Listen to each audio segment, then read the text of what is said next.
What's up, everybody? Hope you guys are having a wonderful day. There's a lot that needs to be talked about, so let's go. So, the first thing I want to talk to you guys about is Vladimir Putin. As you guys know or don't know, Putin has extended his grip on Russia for another 6 years after an overwhelming victory in Sunday's presidential election as a result that apparently was never in doubt. With 99.8% of the votes counted, Putin won with 76.7% according to the Central Election Commission data. It means that Putin will rule until 2024, and when he'll be 71, and he'll be obliged by law to step down. Now, Putin sailed to victory against the backdrop of the wall support from state media, and with no serious challenger. His nearest rival, Communist Party candidate Pavel, I hope I said this correctly, Gudinin, won 11.79%, while ultra-nationalist Vladimir, this is hard to say, Zhirinovsky took 5.7%.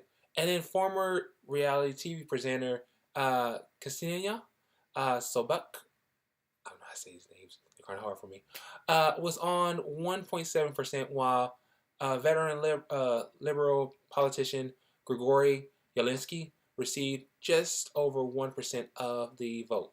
And his fiercest opponent, Alexei Navalny, was barred from the race. Now, you probably wonder why. Well, he basically accused the regime of President Vladimir Putin while being built on corruption and called on the Kremlin to mend battered relations with the West.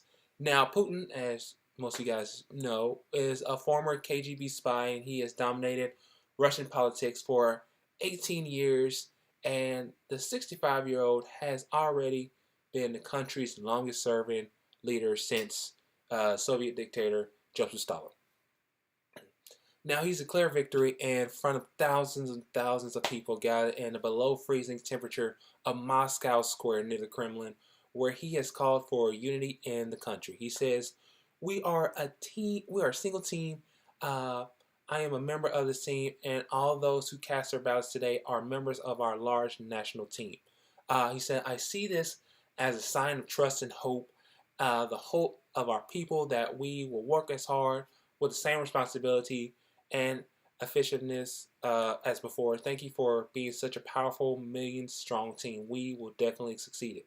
And under current Russian law, Putin cannot stand for re-election, basically. But he has not, however, groomed a successor, promoting speculation. He may try to find ways to extend his power beyond that term.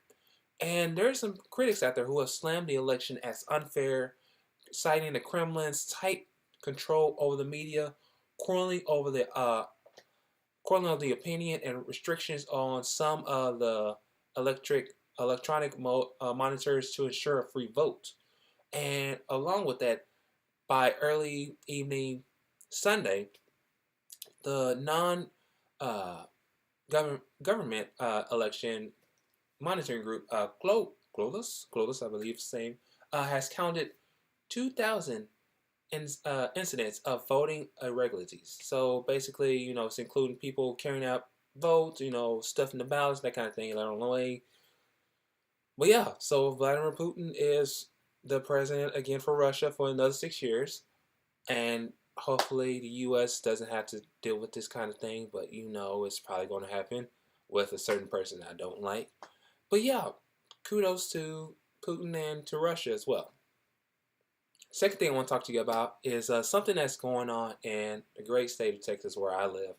I live in Denton, but this is actually hidden in Austin. So in Austin, an Austin neighborhood, it remains on lockdown after a fourth explosive device that has been going on in the city detonated on Sunday night, injuring two men and leaving officials deeply concerned about a serial bomber with a higher level of sophisticated and skills than earlier anticipated.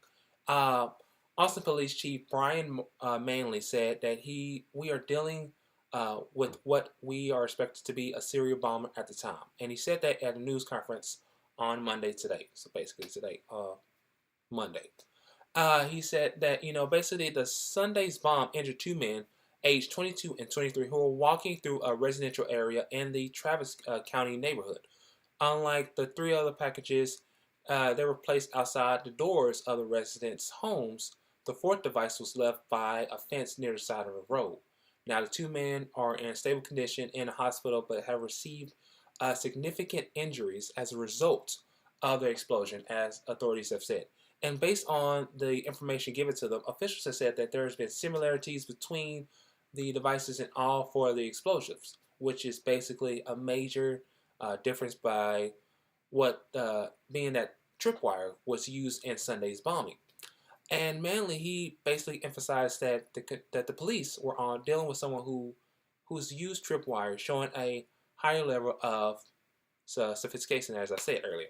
And he's urged people not to approach any objects that look suspicious or out of place, and fear that if they see a tripwire or something, and it may detonate a bomb. Now, the first two bombs, they killed two African Americans.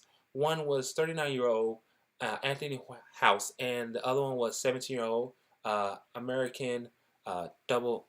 I'm sorry, African American double bassist Draylen Mason, whose relatives knew of each other and prominent members of the city's black community. And along with that, a 75-year-old woman, Latino woman, suffered life-threatening injuries in the third explosion. Now, House he worked as a project manager in the Texas quarries until February 2017, and Mason was a rising star actually, who was active in his community and had a future of music ahead of him. Now, if you look at the map on here that I've got displayed, it shows like all the locations and everything along the way.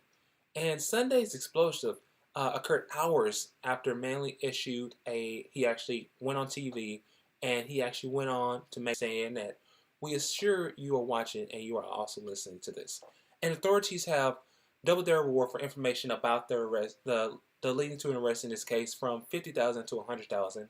And also, Texas Governor Greg Abbott has also issued a $15,000 for any tips dealing with the case. Basically, my friends who live in Austin, and I have tons of friends who live out there, and everyone else out there in Austin, if you see a package in Austin, I would highly recommend that you call the police and just stay away from as far as you can, but describe where your location is and everything along the way, so that way you know for sure that it's not a bomb, okay? Lastly, I want to talk to you guys about something that's really, really good. Now, I don't know if you guys know about this case, but it's about the whole Turpin case. I've talked about it in my videos a while ago, and you guys should know the update about this. Well, as you guys know, 13 siblings they were held captive by their parents and in their parish house in California for many, many years. And they never got the chance to experience freedom because they were always so scared about what their parents were going to do. They have hurt them, they have scarred them in so many ways.